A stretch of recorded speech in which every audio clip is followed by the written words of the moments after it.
ஐந்து கரத்தனை யானை முகத்தனை இந்தின் இளம்பரை போல ஈட்டனை நந்தி மகந்தனை ஞான கொழுந்தனை பொந்திகள் வைத்தடி போற்றுகின்றேனே.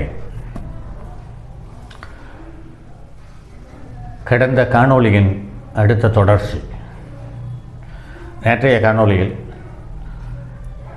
எந்த வகையில் வேண்டுதல்கள் செய்து கொள்கிறார்கள், அந்த வேண்டுதல் நிறைவேறிய பின் நேர்த்திக்கடனை எப்படி திருப்பி தெய்வங்களுக்கு செய்கிறார்கள், அதன் மூலம் எப்படி மனிதன் சந்தோஷமாகவும் நிம்மதியாகவும் தங்களுடைய தேவைகள் பூர்த்தி செய்யப்பட்டு பெருமிதமாகவும் தெய்வத்தை நன்றி உணர்வோடு தரிசித்து வாழக்கூடிய மக்கள் இந்த கோயிலை சுற்றி இருக்கிறார்கள். கோயில் தொடர்புள்ள வெளி மாவட்டங்களிலும் வெளி மாநிலங்களும் ஏன் வெளிநாட்டிலிருந்தும் இங்கு வந்து கொண்டிருக்கிறார்கள் என்பது சொல்லுவதிலேயே எனக்கு கொஞ்சம் பெருமிதமாக இருக்கிறது.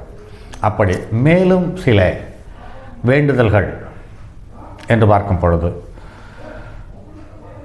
சொத்து தகராறு, வம்பு வழக்குகள் போன்றவற்றை நீக்க வேண்டி வழிபாடு செய்து வேல் எடுத்தல், முனியப்பன் சிலை செய்வித்தல், ஆடு கோழி பலியிடல் போன்றவற்றை செய்கின்றனர்.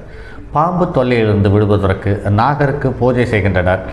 ஈஸ்வரன் கோவில் வழிபாடும் இங்கு உண்டு. மக்கட்பேறு வேண்டியும் கடன் தொல்லைகள் நீங்கவும், மாந்திரீக வேதனை நீங்கவும், உடல் உபாதைகள் தீரவும்,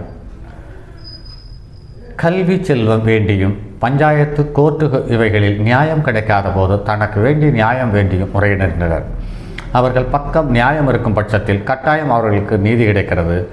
எல்லோரும் பணிந்து செல்ல வேண்டும். ஏழை பணக்காரன் அதிகாரி அடிமை என்ற பேதமில்லாமல் ஐயனை தரிசிப்பது என்பது அருமையான ஒரு நல்ல வழக்கமாக நடைமுறையில் காண முடிகிறது. இங்கு பூவாக்கு என்ற முறையில் இந்த செயல் நடக்குமா நடக்காதா, செய்யலாமா வேண்டாமா என்ற சின்ன சின்ன விஷயங்களை அல்லது பெரிய பெரிய விஷயங்களை ஒற்றை வார்த்தையில் நிர்மாணிப்பதற்காக அல்லது அறிந்து கொள்வதற்காக பூவாக்கு கேட்கும் என்ற ஒரு முறையை அந்த காலத்திலேயே ஏற்படுத்தி வைத்திருக்கிறார்கள் நம் முன்னோர்கள்.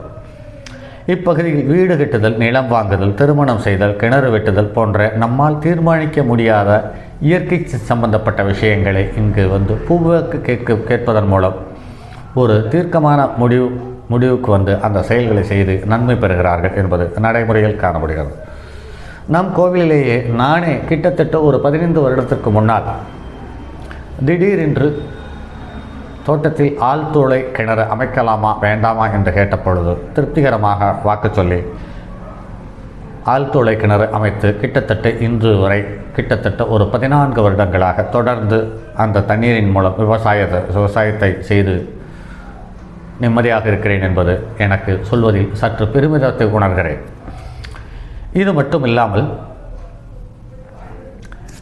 தெற்கு பகுதியில் இருந்து ஈரோட்டிற்கு அப்பால் உள்ள காணியாளக்காரர்கள் கிணறு ஏட்டத்தின் மீது காகம் அமர்ந்தாலும், ஆட்டுக்குட்டியின் மீது காகம் அமர்ந்தாலும் உடனே புறப்பட்டு இங்கு வருகின்றனர். ஏன் இப்படி நடந்தது, நான் உனக்கு என்ன தவறு செய்தேன், காரணத்தை மனம் விட்டு வாய் விட்டு கேட்டு அதற்கான வழிமுறைகளை அதற்கான தீர்வுகளையும் பூசாரியின் மூலம் உணர்ந்து திருப்தியாக செல்லுகிறார்கள் என்பது மேலும் ஒரு சிறப்பான தகவல். இத்திருத்தலத்திற்கு முனிவர்கள் ஆசியும் ரிஷிகளினுடைய அனுகிரகம் உண்டு. தீய எண்ணத்துடனோ தரக்குறைவாகவோ மரியாதையின்றி நடப்பவர்களுக்கு யாராக இருந்தாலும் தண்டனை உண்டு என நம்பப்படுகிறது. இத்தலத்தில் பிரதிதோறும் வியாழக்கிழமையும் அமாவாசை பூஜையும் நடைபெறுகிறது. இது அமாவாசை தலம் சிறப்புடையது. மற்ற நாட்களிலும் சிறப்பு பூஜைகளும் பலி பூஜைகளும் வேல் பூஜைகளும் நடைபெறுகிறது.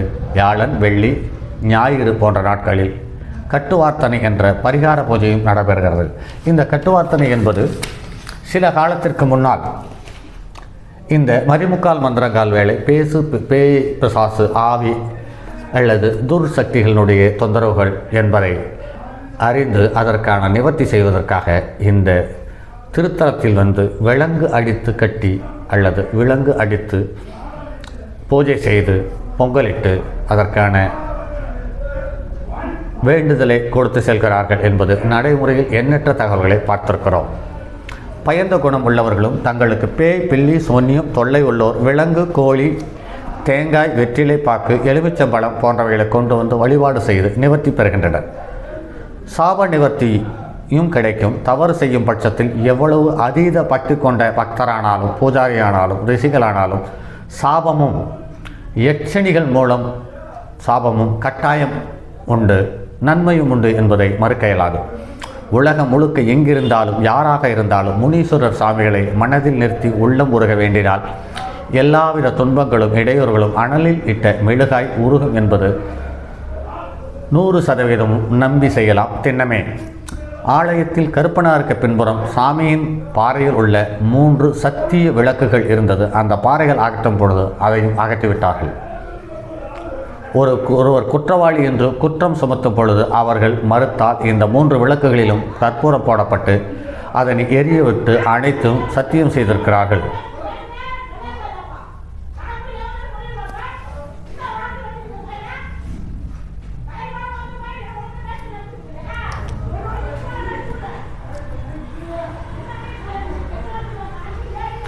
தவறு செய்யாமல் இருந்தால் அவர்களுக்கு தண்டனை இல்லை, ஆனால் சத்தியம் செய்தவருக்கு தண்டனை உண்டு. ஆகவே மேற்படி சத்தியத்தை செய்ய பூஜாரிகளும் பெரியோர்களும் அனுமதியை சமீப காலத்தில் தருவதில்லை. பழங்கால வரலாறுகள் தெளிவாக கிடைக்கப்படவில்லை என்றாலும் 200 ஆண்டுகள் கடந்து நடந்த நிகழ்ச்சிகளை தொகுக்கப்படுகிறது. காதால் கேட்ட செய்திகளையும் இன்னும் உள்ள ஒரு சில ஆதாரங்களாக உள்ள இடங்களையும் கொண்டு சுவாமிகளின் அருளால் பயன் அடைந்தவர்களின் செய்திகளை கேட்டும் உணர்ந்தும் தெரிந்த வகையில் சுவாமியின் அருளால் தொகுத்து கொடுக்க முனைந்துள்ளேன். சுவாமிகளின் பெருமைகளில் எக்கச்சக்கமானது இருக்கிறது. அப்படி வரக்கூடிய பதிவுகளில் இனி ஒவ்வொரு நிகழ்வுகளாகவும் தெய்வம் நமக்கு எந்த வகையில் நமக்கு நான் இருக்கிறேன் என்று உணர்ந்து பரிபூர்ணமாக நமக்கு அனுக்கிரகத்தை தந்து அந்த பிரச்சனையிலிருந்து விடுதலை பெற்றவர்கள் அல்லது விடுபட்டவர்கள் அல்லது அந்த பிரச்சனையை கடக்க சக்தியை இந்த தெய்வத்தின் மூலம் பெற்றவர்கள் என்ற வகையில் இன்னும் எண்ணற்ற காணொளிகள் உங்களுக்காக காத்திருக்கிறது. சரி நண்பர்களே, அடுத்தது ஒரு பதிவில் சந்திப்போம். அதுவரை காத்திருங்கள். அதுவரை உங்களிடமிருந்து விடைபெறுவது உங்கள் அன்பு நண்பன் எம் ராஜரத்தினம், காட்டூர். என்னுடைய அலைபேசி எண் 978897299999 மற்றும் ஒரு எண் 9791399649. 5 கரத்தனை யானை முகத்தினை இந்தின் இளம்பெறை போல ஈட்டனை நந்தி மகந்தனை ஞான குழந்தனை புந்தியில் வைத்தடி போற்றுகின்றேனே.